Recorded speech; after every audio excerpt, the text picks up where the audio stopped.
ठीक है बच्चों, आज आपकी क्लास होगी मास की। आप पिछले क्लास में बताए थे प्रीफिक्स के बारे में, आप याद कर लिए होइएगा, स्मॉल प्रीफिक्स, जनरल प्रीफिक्स और लार्ज प्रीफिक्स। तो बच्चों आज मास के बारे में पढ़ेंगे, मास क्या होता है, ठीक है। और आपका एक टॉपिक टाइम भी आएगा, तो मास और टाइम हम कंबाइंड पढ़ेंगे, साथ में पढ़ लेंगे, छोटा सा टॉपिक है। तो मास क्या है? It is a property of object due to which, इसके दौरान ये मास क्या है, किसी ऑब्जेक्ट की प्रॉपर्टी है। अब जैसे हमारी मास कितनी होगी, आप सोच के देखिए, हमारी मास कितनी होगी 60 kg। हमारी मास कितनी है 60 kg। आपकी मास क्या होगा, किसी का 50 होगा, किसी का 60 होगा, किसी का 65 होगा। नहीं, तो जितने सारे ऑब्जेक्ट होते हैं सभी के मास क्या होते हैं, बिल्कुल अलग अलग होते हैं, यानी डिफरेंट होते हैं। और जितने सारे ऑब्जेक्ट उनसे मास क्या होंगे, डिफरेंट होते हैं। मास क्या है, उसकी प्रॉपर्टी है। हमारी अगर प्रॉपर्टी में कही जाएगी कि हमारी प्रॉपर्टी क्या होती है, मास हमारा क्या होगा, प्रॉपर्टी में क्या आएगा, लेंथ, हम दिखने में कैसे हैं, हमारा वेट कितना है ना। तो ऑब्जेक्ट की प्रॉपर्टी को डिफाइन करता है। मास किसे डिफाइन करता है, ऑब्जेक्ट की प्रॉपर्टी को डिफाइन करता है। तो सारे ऑब्जेक्ट, जितने सारे ऑब्जेक्ट होंगे सबका मास क्या होगा, डिफरेंट हो जाएगा। अब इसके दौरान ड्यू टू विच, अब इस मास के दौरान क्या क्या हो सकता है, तो पहला पॉइंट क्या है, object opposite change in state. हमारा ऑब्जेक्ट जैसे ही अपोजिट होगा स्टेट को क्या करेगा, चेंज करेगा। अब जैसे हमारे दो लोगों का टक्कर हो रहा है, दो लोगों में फाइटिंग हो गई है, और एक है 40 kg का और एक है 70 kg का।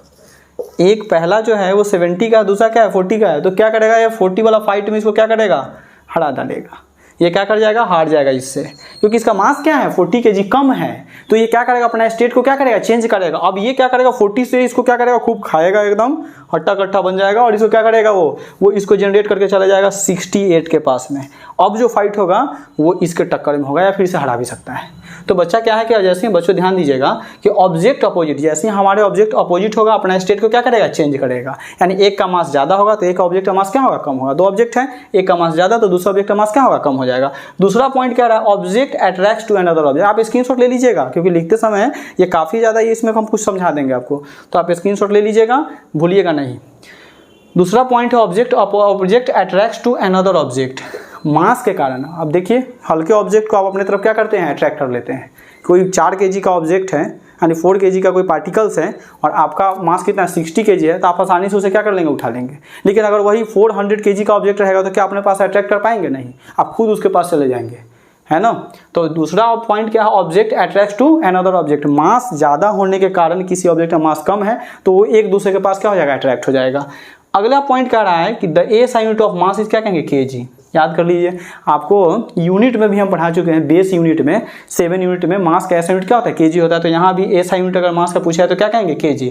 अब 1 kg का मास अगर सिलेंडर प्लेटिनियम, यानी क्या करें, 1 kg mass of cylinder of platinum kept in क्या करें, स्टैंडर्ड कंडीशन। अगर प्लेटिनियम मेटल्स का कोई बना हुआ सिलिंड्रिकल शेप है, अगर उसमें 1 kg का मास अगर आप डालते हैं, रखते हैं, तो क्या रहेगा, स्टैंडर्ड कंडीशन में बना रहेगा। किस कंडीशन में होगा, स्टैंडर्ड कंडीशन में होगा। अब क्या रहा है, पार्टिकल यूनिट्स ऑफ मास। मास का पार्टिकल यूनिट्स क्या होता है, तो सबसे जो पार्टिकल यूनिट सबसे स्मॉलेस्ट यूनिट होता है उसको बोलते हैं 1 एटॉमिक मास यूनिट। इसकी वैल्यू होते हैं 1.67 इंटू 10⁻⁻27 kg। ये क्या है, स्मॉलेस्ट।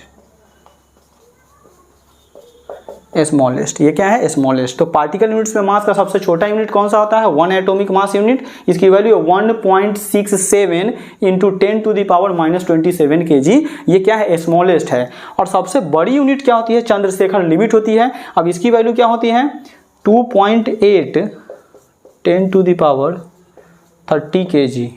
ये है लार्जेस्ट। ये क्या है, लार्जेस्ट।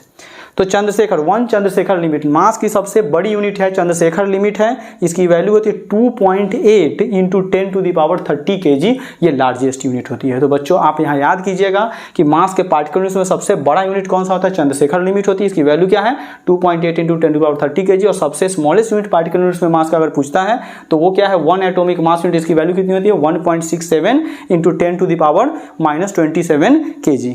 यानी ये स्मॉलेस्ट यूनिट है पार्टिकल यूनिट्स में। तो मास आपका ये अब थोड़ा सा टॉपिक छोटा था, आप याद कर लीजिएगा इसे। मास किसे कहते हैं तो आप समझ गए होंगे, मास किसी ऑब्जेक्ट की प्रॉपर्टी होती है। ऑब्जेक्ट अगर अपोजिट होगा तो अपना स्टेट को चेंज करेगा। ऑब्जेक्ट अट्रैक्ट टू क्या करेगा, अनदर ऑब्जेक्ट को अट्रैक्ट कब करेगा, जब एक ऑब्जेक्ट का मास ज़्यादा होगा, दूसरे का मास क्या होगा, कम हो जाएगा। और दूसरा मास का एस्टिमेट क्या होता है, केजी होता है। हाँ, प्लेटिनियम मेटल्स का बना हुआ कोई सिलेंडर, उसमें 1 केजी का अगर ऑब्जेक्ट को आप डालते हैं तो काफ़ी समय तक 1 केजी का ही रहेगा, हमेशा स्टैंडर्ड कंडीशन में उसी तरह से बना रहेगा। ठीक है, और आप पार्टिकल यूनिट्स में याद कर लीजिए, 1 एटॉमिक मास यूनिट की वैल्यू जरूर याद कीजिएगा। और ये चंद्रशेखर लिमिट को याद। चंद्रशेखर लिमिट क्या होता है, जब आप प्लैनेट्स पे जाते हैं ना, छोटे छोटे मतलब छोटा जो प्लैनेट्स होता है उस पर स्टार का जो मेजर करता है ना, वो चंद्रशेखर लिमिट में मेजर किया जाता है, उसी का ये मास बताया जाता है 2.8 × 10⁻30 kg लार्जेस्ट। ठीक है बच्चों, तो आप इसे याद कीजिएगा।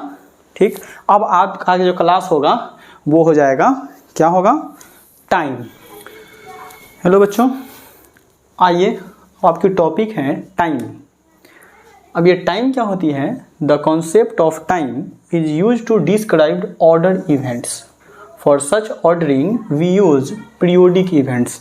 तो टाइम क्या है, ये ऑर्डर इवेंट्स को बताती है। जब भी आप किसी को बोलते हैं कुछ करने के लिए, नहीं अरे जाओ शॉप से कुछ सामान खरीद के ले आओ, तो बच्चों क्या है ना कि आप ऑर्डर ही तो दे रहे हैं। तो क्या होता है, ऑर्डर इवेंट्स को कैसे बताएगा टाइम, वो पीरियोडिक इवेंट्स के आधार पे, यानी पीरियोडिक बेस्ड ऑन क्या कहेंगे, पीरियोडिक, एक पीरियड की इवेंट्स को डिफाइन किया जाता है। ऑर्डर इवेंट्स जो आप देते हैं उस समय घड़ी चलती रहती है, 1 सेकंड, 5 सेकंड, 10 सेकंड, आपको बोलने में तो जो टाइम लगता है उसको बोलते हैं पीरियोडिक इवेंट्स के आधार पे ऑर्डर को यानी फाइंड करें। आप किसी को ऑर्डर देते हैं तो टाइम उसी को बोला जाता है कि टाइम क्या है, एक वैसा कॉन्सेप्ट है जो क्या करता है, ऑर्डर इवेंट्स को क्या करता है, डिफाइन करता है। ऑर्डर इवेंट्स बताई जाएगी टाइम के द्वारा, यानी पीरियोडिक इवेंट के आधार पे जो आप ऑर्डर करते हैं। गैलीलियो, सबसे पहले इसे मेजर किसने किया था, गैलीलियो। आपके पास में गैलीलियो एक साइंटिस्ट का नाम है जो गैलीलियो इसे सबसे पहले मेजर के कैसे बताया था, पल्स रेट के आधार पे। पल्स को इसने ऐसे पकड़ा और बोला कि 1 सेकंड में कितना बार धड़कता है ना, आपकी धड़कन कितनी बार धड़कती है, पल्स रेट के आधार पे गैलीलियो ने सबसे पहले क्या कर दिया, टाइम को मेजर किया था। और बताया जाए टाइम कैसा यूनिट क्या होता है, सेकंड। आपको पहले से पता है, यूनिट में पढ़ा चुका है, टाइम कैसा यूनिट क्या होता है, सेकंड। अब ये कैसे पता है, अब क्या रहा है कि which is based on variation of caesium atom. आप याद कर लीजिएगा, वेरिएशन ऑफ क्या लिखा हुआ है, सीजियम एटम। सीजियम एटम के आधार पे ये बताया गया था कि टाइम की यूनिट क्या होती है, सेकंड होती है। ठीक है, अब फिर क्या कह रहा है, द स्मॉलेस्ट यूनिट। अब कह रहा है स्मॉलेस्ट यूनिट जो होगा वो क्या हो जाएगा, सेक। पार्टिकल यूनिट्स कहिए या फिर स्मॉलेस्ट यूनिट कहिए, टाइम की पार्टिकल यूनिट्स कहिए या स्मॉलेस्ट यूनिट कहिए, वो क्या होता है, सेक होता है। वैल्यू क्या होती है, 10⁻⁸ सेकंड होती है। और सबसे बड़ी वैल्यू क्या होती है, वो सेंचुरी होती है। टाइम की सबसे बड़ी वैल्यू क्या होती है, सेंचुरी। 100 ईयर्स। देखते हैं कोई आदमी जो अपने पूरे टाइम पूरे जी लेता है, 100 ईयर्स। पहले के लोग क्या होते थे ना कि पूरे टाइम तक जी के मरते थे, मतलब 100 साल जी जाते थे, 100 ईयर्स। अपने सेंचुरी लगा रखा है उसने। तो टाइम का सबसे लार्जेस्ट यूनिट क्या है, सेंचुरी। और सबसे छोटा यूनिट क्या होता है, सेक होता है। और उसकी वैल्यू क्या होती है, 10⁻⁸ सेकंड। आप इसको स्क्रीनशॉट ले लीजिए। तो टाइम क्या है, एक ऑर्डर इवेंट्स है। एक क्या है, ऑर्डर इवेंट्स है। कैसे डिफाइन किया जाता है, पीरियोडिक इवेंट्स के आधार पे, हर पीरियड के आधार पे। जब आप किसी को बोलते हैं तो कुछ ना कुछ घड़ी में टाइम होता है। 10:10 में किसी को आप ऑर्डर दे रहे हैं, 11:02 में ऑर्डर दे रहे हैं, 12:04 में ऑर्डर दे रहे हैं। तो पीरियोडिक इवेंट्स के आधार पर क्या करता है, ऑर्डर इवेंट को फाइंड करता है। उसको क्या कहते हैं, टाइम कहते हैं। टाइम, अच्छा, टाइम के बारे में गैलीलियो सबसे पहले बताया था। कैसे बताया, पल्स रेट के आधार पर बताया था, पल्स को मेजर करके बताया। टाइम का यूनिट क्या होता है, सेकंड होता है। और ये सीजियम एटम के वेरिएशन के आधार पर टाइम का जो सबसे छोटा यूनिट होता है वो होता है सेक, SHAK, सेक, जिसकी वैल्यू होता है 10⁻⁸ सेकंड। और सबसे बड़ी यूनिट क्या होती है, सेंचुरी होती है। अब आइए कुछ बच्चों क्वेश्चन देख लेते हैं। अगर आपसे लिख लिए होइएगा, स्क्रीनशॉट लेते रहिएगा, बार बार बोलने के लिए ना पड़े मुझे। ठीक है, तो यहाँ क्वेश्चन देख लीजिए। क्वेश्चन कह रहा है, ये कह रहा है how many second are there in 1 year. आपसे पूछा जा रहा है कि एक ईयर में, इन 1 ईयर, एक ईयर में कितना सेकंड होगा, आप कैसे फाइंड कीजिएगा। तो सबसे पहले हम क्या देखेंगे कि एक ईयर में कितना डेज होता है। आपको पता है 365 डेज। एक ईयर में कितना डेज होता है, 365। अब अगर बात करेंगे तो 365 इंटू 1, एक दिन में कितने घंटे होते हैं, 24। आपको पता है। एक मिनट में कितने सेकंड होते हैं, 60 सेकंड।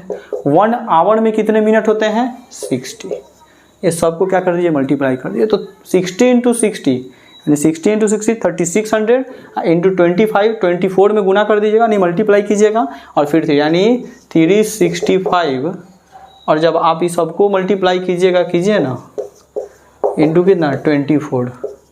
फिर क्या कह रहा है, 365, अब ये 3600 में 24 से कीजिएगा तो कितना आ जाएगा बता दीजिए। 8640, एक जीरो और हो जाएगा, एक ही जीरो आएगा बच्चा। चलो ना कर ही लेते हैं, क्या दिक्कत है। ये देखो 4 6 24 है।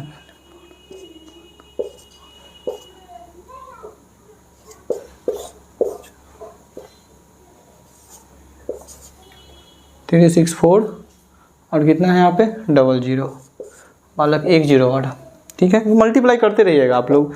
अब इतना तो नहीं ना बता पाएंगे कि मल्टीप्लाई आपको करने आता है कि नहीं आता है, करते रहिएगा, ठीक है। अब क्या होगा, अब अगर इसको आप मल्टीप्लाई कीजिएगा तब कितना आएगा, ये आ जाएगा 31 आपको 53600, ये आएगा, ये आ जाएगा, ठीक है। आज जब यहाँ पॉइंट लगाइएगा तो 10 के पावर, अब उतना तो लिखेंगे नहीं, 10 के लीजिए लिख देते हैं, पॉइंट लगा दिए 53600, 10 टू द पावर, देखिए ना पॉइंट के बाद कितना डिजिट है 1 2 3 4 5 6 7, 10 के पावर 7, 2 4।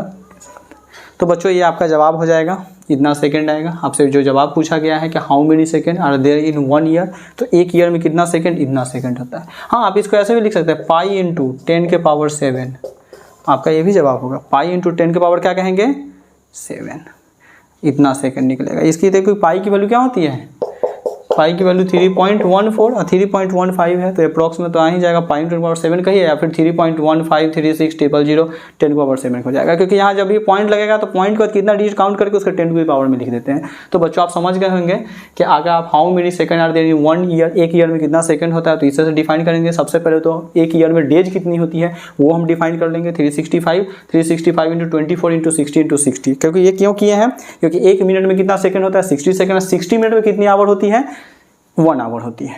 तो आप ऐसे इस तरह से लिख लीजिएगा, ये आपका जवाब हो जाएगा 3.153600 10 के पावर 7, या फिर पाई इंटू 10 के पावर 7, ठीक है बच्चों। तो इस तरह से आपका ये सवाल हो गया। अब नेक्स्ट क्वेश्चन, एक क्वेश्चन और आप देख लीजिए। अगर कह दिया जाए,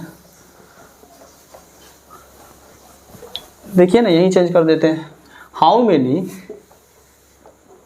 सेक SHAKE shake are there in 1 second, चलिए आर देयर इन क्या कहेंगे 1 सेकेंड। कह रहा है कि हाउ मेनी सेक, एक सेकेंड में कितना सेक होगा। तो बच्चों यहाँ ध्यान दीजिएगा, आपको कितना बार हम सिखाए हैं बताइए, हाउ मेनी कुछ नहीं जानते उसको क्या मानेंगे एक्स, स्क्रीनशॉट लेते रहिएगा। तो एक्स क्या है सेक, सेक क्या कह रहा है 1 सेकेंड, ठीक है बच्चों। अब सेक की वैल्यू अभी तो आपको बताएं टाइम में कि सीजीएम एटम के आधार पे क्या कह रहा है वो, कि सबसे छोटा यूनिट जो होता है वो सेक होता है, उसकी वैल्यू क्या होती है 10 टू द पावर -8 होती है। तो x 10 के पावर -8 सेकेंड इक्वल टू क्या हो जाएगा 1 सेकेंड, -8 सेकेंड से सेकेंड क्या हो जाएगा कैंसिल हो जाएगी। अब x बराबर इधर 1 है, 1/10 टू द पावर -8 बताए हैं कि जो माइनस अगर नीचे माइनस है तो ऊपर जाए तो क्या हो जाएगा प्लस हो जाएगा। तो 10 के पावर क्या हो जाएगा 8, ये आपका जवाब होगा। यानी x इक्वल टू क्या कहेंगे 10 की पावर 8, ठीक है बच्चों। तो आप लिख लीजिएगा how many shake are there in 1 second, एक सेकेंड में कितना सेक होगा, तो 10 टू द पावर 8 हो जाएगा। और पूछेगा कि एक सेक बराबर कितना, एक सेक बराबर कितना 1 सेक इक्वल टू कितना होता है, तो 10 के पावर -8 सेकेंड, ये बोलना जरूरी है। एक सेक बराबर कितना 10 टू द पावर -8 सेकेंड, लेकिन वो पूछे कि एक सेकंड में कितना सेक होता है, सेक तो ऑलरेडी उसने बोल रखा है ऐसे, तो 10 to the power 8 10 to the power 8, क्योंकि जो नीचे माइनस ऊपर जाएगा तो प्लस हो जाएगा। तो बच्चों आप इस चीज़ को समझे होंगे। अब आपकी क्लास जो नेक्स्ट क्लास होगी थोड़ा सा क्वेश्चन का प्रैक्टिस करेंगे अगली क्लास में, और अब जो क्लास आपकी होगी वो डायमेंशन की क्लास होगी। आप प्रिपेयर होकर पहले से आइएगा, डायमेंशन पढ़ लीजिएगा बच्चों, ठीक है। धन्यवाद। आप याद करते रहिएगा, सारा कंटेंट आपको एकदम बेस्ट मिल रहा है यहाँ से। जेईई नीट तो बिल्कुल आसान हो जाएगा, आप इसके लिए एकदम याद करते हैं, ठीक है बच्चों। धन्यवाद।